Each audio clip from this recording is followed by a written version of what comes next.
नमस्कार दोस्तों, कैसे हैं आप? क्या आपने कभी सोचा है कि आपकी जन्म कुंडली ये भी बता सकती है कि मैरिज के बाद आपके पास धन और समृद्धि आएगी या नहीं? आज के इस वीडियो में मैं आपको बहुत ही सिंपल और सरल भाषा में बताने वाली हूँ इसी टॉपिक पर। तो आप मेरे वीडियो पे शुरू से लेके अंत तक ज़रूर बने रहिएगा। चलिए शुरू करते हैं आज का टॉपिक। सबसे पहले बात करते हैं हम चार्ट के डिफरेंट हाउसेस की या भावों की, जो कि जन्म कुंडली में ये जो भाव हैं, ये जो हाउसेस हैं, हर एक क्षेत्र के डिफरेंट क्षेत्र के बारे में दर्शाता है। तो और ये भी बताता है कि आफ्टर मैरिज आपकी लाइफ कितनी खुश और कितनी कठिन होने वाली है। और आफ्टर मैरिज और इस टॉपिक पर जो मेन फोकस हम करने वाले हैं, उसके लिए 3 मेन हाउसेस हैं जिसके बारे में हम पढ़ेंगे और आप भी देखिएगा, और इससे हमें पता चलेगा कि हमारी लाइफ में कितना सुख है after marriage. So 3 houses are very important in this topic. पहले हम बात करेंगे 7th हाउस की। 7th house is related to marriage, life partner and हमारे पार्टनरशिप।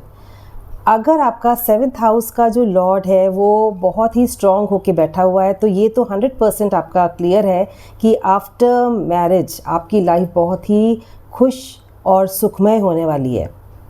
फर्स्ट तो पॉइंट यही है कि आपका 7th हाउस का लॉर्ड स्ट्रॉन्ग होना चाहिए, स्ट्रॉन्ग होके बैठा होना चाहिए। सेकंड पॉइंट इज़ कि उसमें कौन सा प्लैनेट बैठा हुआ है।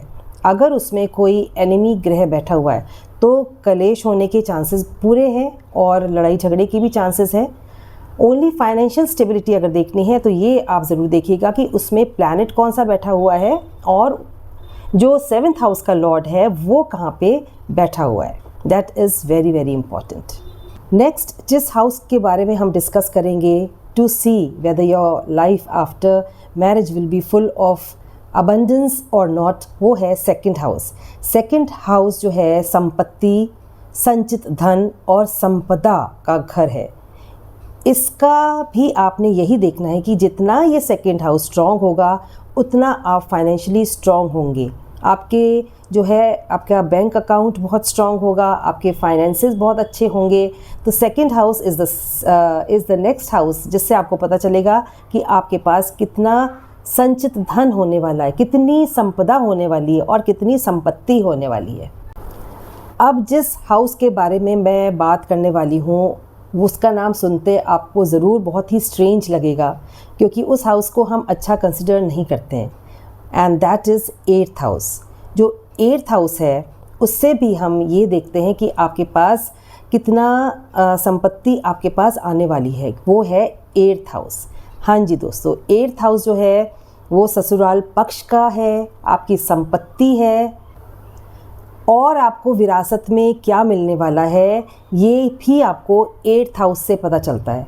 अगर आपका जो ये कनेक्शन है 7th और 8th हाउस का स्ट्रॉन्ग है, यानी फ्रेंडशिप जो है फ्रेंडली हाउसेस के साथ कनेक्टेड है, दैट मीन्स आपको ससुराल पक्ष से बहुत ही अच्छा फ़ायदा होने वाला है। ये तो मैंने आपको बता दिया कि हम 3 घर देखते हैं फॉर फाइनेंसेस अपने मैरिज से रिलेटेड। अब हम बात करेंगे उन प्लैनेट्स की जो कि इस घर में बैठे हैं या इन घर को एस्पेक्ट कर रहे हैं, क्योंकि सिर्फ हम इन 3 घरों के लॉर्ड्स को देख के प्रिडिक्ट नहीं कर सकते। हमने ये भी देखना है कि इस घर में, इन घर में प्लैनेट्स कौन से बैठे हैं या इन घर को कौन से प्लैनेट एस्पेक्ट कर रहे हैं। ये सारी की सारी चीज़ें चेंज कर सकते हैं अगर आपके एस्पेक्ट्स एंड आपके कनेक्शन वीक हैं। सबसे पहले जिस प्लैनेट को हम देख के अंदाज़ा लगा सकते हैं वो आप सबको भी पता है, वो है शुक्र यानी वीनस। वीनस जो है सुख, समृद्धि, विलासता, इन सब का प्लैनेट है। अगर 7th हाउस में आपका वीनस बैठा है या कहीं भी अच्छी स्थिति में आपका वीनस बैठा है, तो दैट मीन्स आपको आफ्टर मैरिज बहुत ही ज़्यादा फाइनेंसेस में आपको किसी चीज़ की दिक्कत नहीं होगी, आपको बहुत ही ज़्यादा सुख मिलने वाला है। नेक्स्ट जो प्लैनेट है वो है जुपिटर। जुपिटर जिस घर को एस्पेक्ट कर लेता है, जिस घर को देख लेता है, उसको बहुत ब्लेसिंग देता है, उसको बढ़ा चढ़ा के उसको ब्लेसिंग देता है। अगर जुपिटर 7th हाउस को देख रहा है, 7th हाउस के लॉर्ड को देख रहा है या 7th हाउस के लॉर्ड के साथ बैठा है, तो धीरे धीरे वो सुख और समृद्धि बढ़ाकर ही लेकर आएगा, आपको ब्लेस करेगा। ऐसा हो ही नहीं सकता कि आपको मैरिड लाइफ में कोई तकलीफ़ हो जाए, आपके फाइनेंसेस से रिलेटेड कोई तकलीफ़ आपको आने नहीं देगा। याद रखिएगा, जुपिटर अगर 7th हाउस के लॉर्ड को देखता है या उसके साथ बैठता है या किसी भी तरीके से उसके साथ कनेक्शन रखता है, तो आप मान के चलिए you will be stable and be stay relaxed. अब हम जिस प्लैनेट के बारे में बात करने वाले वो है मर्क्यूरी या बुध। मर्क्यूरी का अगर आपके 7th हाउस के साथ अच्छा कनेक्शन है, यानी स्ट्रॉन्ग बॉन्डेज है, फ्रेंडली प्लैनेट्स के साथ में उसका कनेक्शन बन रहा है, तो बहुत ज़्यादा पॉसिबिलिटी है कि आपका जो लाइफ पार्टनर है वो बिजनेस मैन हो सकता है या बिजनेस कर सकती है, आपकी जो भी है, मतलब उसका इंक्लिनेशन टुवर्ड्स बिजनेस होगा और वो बहुत ही सफल होगी और बहुत ही समृद्धि लेकर आएंगे और अपने कुशलता से ही धन लेकर आएंगे। धन संचित होगा अपने ही कुशलता से। और एक बात बहुत ही ज़्यादा इम्पॉर्टेंट मैं आपको बताऊंगी, कुछ लोग ये देखते देखते चूक भी जाते हैं। जब आप किसी एस्ट्रोलॉजर के पास जाते हो या किसी से भी डिस्कस करते हो तो ज़्यादातर ये चीज़ें मतलब they don't even notice such things. कभी कभी ऐसा हो जाता है। उसमें यह है कि अगर 7th हाउस का जो कनेक्शन है वो 11th हाउस के साथ है, यानी 7th हाउस अगर 11th हाउस के साथ बैठा है या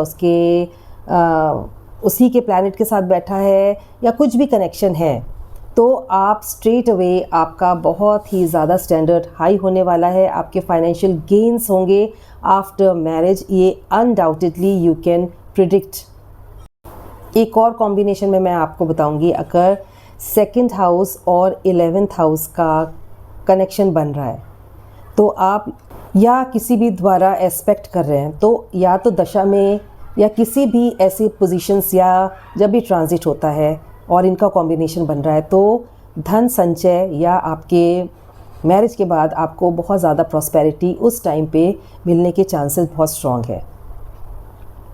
ये तो जो मैंने आपको बताया है 3 हाउसेस और इनके और जो मैंने प्लैनेट्स के बारे में बताए हैं, इनके कॉम्बिनेशन से, इनके जो मैंने बताया aspects and sitting together and किसी तरह भी उनका कनेक्शन होता है, ये आपके फाइनेंसेस को बताता है और ये बहुत ही सही प्रेडिक्शंस के है। और ये मैं आपको इसलिए बता रही हूँ ताकि आप अपने चार्ट को देख के अंदाज़ा लगा सकते हैं कि आपकी मैरिड लाइफ कैसी होगी रिलेटेड टू फाइनेंसेस।